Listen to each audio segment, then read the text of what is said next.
The Venezuelan government presented its joint work plan for the next 4 years to the United Nations system. We have more details in the following report by our correspondent, Viera. Of the South American country was that the United Nations helped lift the blockade, the sanctions, and put an end to unilateral aggressions against Venezuela.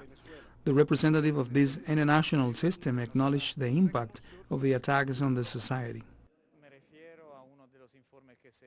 I refer to one of the reports produced in the framework of the work of the Human Rights Commission, and it is clear that coercive sanctions affect, for example within the United Nations space, the possibility and capacity to access humanitarian aid and have a clear impact on social conditions. During the meeting, the Venezuelan ministers presented the planning for joint work in areas such as health, housing, indigenous peoples, education, science and technology. The government of Venezuela emphasized that the United Nations must act to guarantee the distribution of food to all countries, a situation exacerbated by the COVID-19 pandemic. Let's analyze what this means.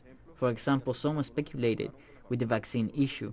Some decided who had the right to vaccines and who hadn't. And now the same is happening with food.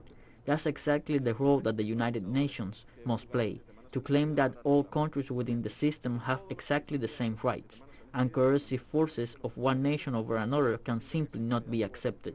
Venezuela accumulates losses of more than $120 billion due to external attacks against the country. There are more than 430 unilateral coercive measures affecting all sectors of the country.